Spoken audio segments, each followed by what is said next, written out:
The Mississippi River.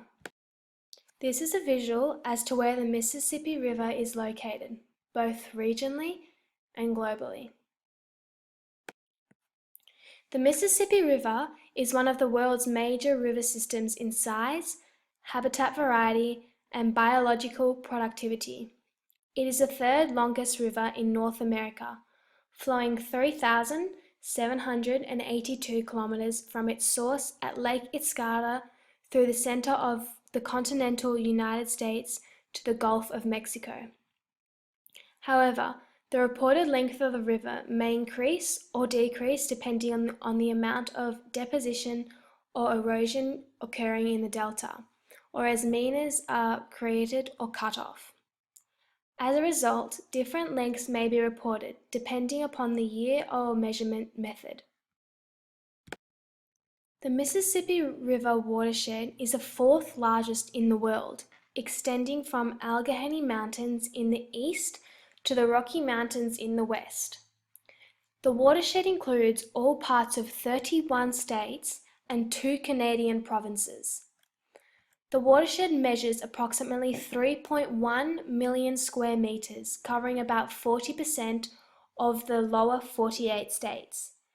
This is due to all the 166 tributaries in the Mississippi River. However, like stated before, things may have changed, but not too vigorously. The key feature I have chosen to discuss is the Mississippi Delta. The Mississippi Delta is located at the Gulf of Mexico. The process of the delta is very simple, however it is constantly changing and moving. As the Mississippi River flow transports rocks down the stream, they become smaller and smoother to become sediment. It eventually leads to the ocean, and these sediments carried by the river slow down and eventually form piles similar to small islands. This is called a delta. The river is constantly changing over time, and this image shows the vigorous difference from as early as 3,400 BC to now. The grey here indicates the early BC, such as 3,400 BC. The yellow indicates the present, and all the colours in between, they indicate where the delta used to be. There are numerous uses of the Mississippi River.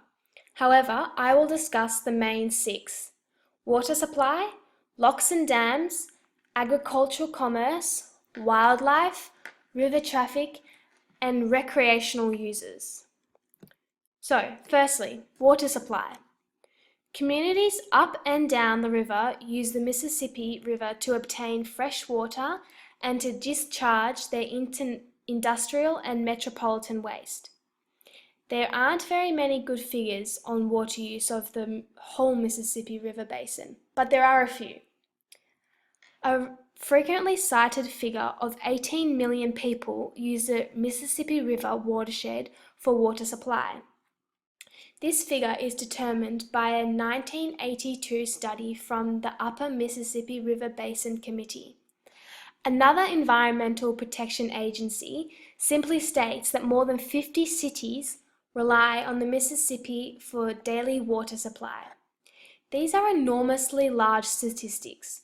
However, this shows the importance of the Mississippi River to all the surrounding villages and communities for health and fresh water supply. Secondly, locks and dams. The dam and lock system is designed so boats and ships get through a waterway. They have to go into a lock, which is a large, big chamber in the water with movable gates at each end. Then waiting is a valve and is opened, and the water from the locks flow into the next lock, raising or lowering the boat automatically.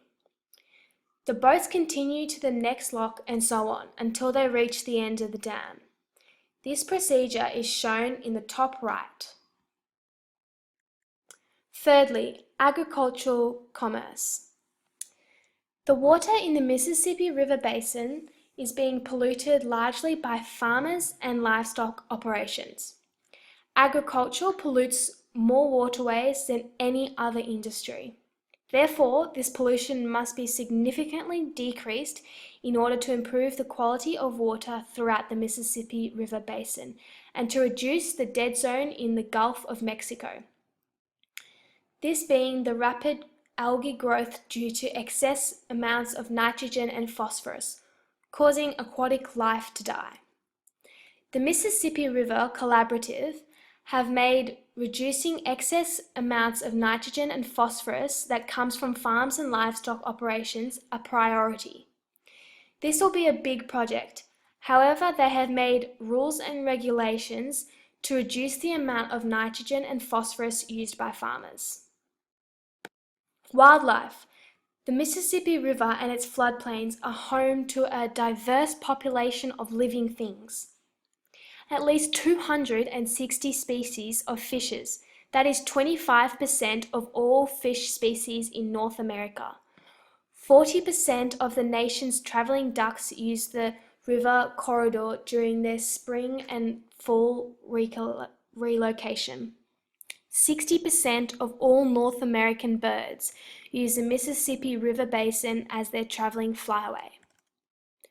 On the lower Mississippi, there may be as many as 60 separate species of mussels. The upper Mississippi is host to more than 50 species of mammals. At least 145 species of amphibians and reptiles inhabit the upper Mississippi River environs. These few facts go to show the importance of the river for not only humans, but the life cycle of animals too. River traffic. Due to such large amounts of river traffic on the Mississippi River, there is an organization called the Mississippi River Traffic Information System to subside the amount of population and damage to the river. Their goal is to allow boats to transport goods as needed. However, there are rules and regulations in place to make sure they only use specific parts and are only a certain weight and size. Recreational uses.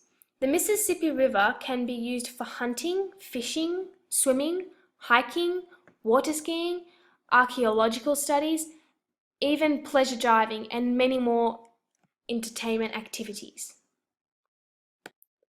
Flood management of the River Mississippi. Structures used to control Mississippi floods include dams, levees, floodways, and channels. Levees are useful for large amounts of water flow. However, when the water is excessive from large amounts of snowmelt and vigorous amounts of rain, levees do not do the job well enough.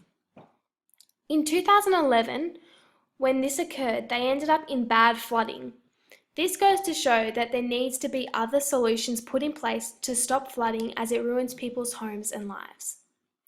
To improve the flood management, the government needs to ensure people are put in place to make sure degrading of river channels, clearing of debris along riverbanks, and stabilization of riverbanks is done to minimize the amounts of flooding.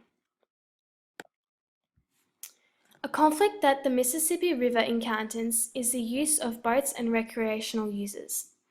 The boats are causing it very hard and difficult to use the water for anything else other than transportation, as they make it very polluted, cause erosion, and alter the river to suit their needs. To swim with surrounding boats is nearly impossible, as you run the risk of getting run over.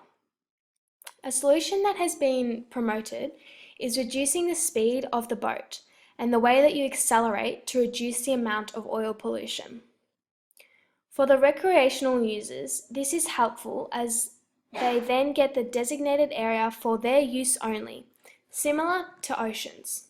Sustainability in the Mississippi River.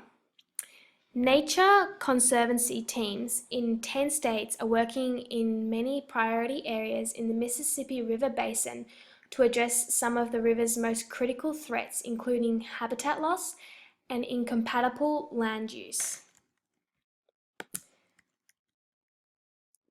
Conservation long-term strategies for the Mississippi River include reconnecting the river with its floodplains at places along the Mississippi River, foresting bottomland hardwood forests along Mississippi River in Arkansas and Louisiana, collaborating with partners on restoration of the Mississippi River Delta, working with farmers to identify sustainable approaches to land use, acquiring land and conservation easements, working with private landowners on voluntary land management practices, and building support for the river at both the highest levels of government and the community level. Humans impact the river enormously. They are almost all the reasons as to why the river is not at its uttermost sustainable potential. Thank you. I hope that your knowledge on the Mississippi River has expanded enormously.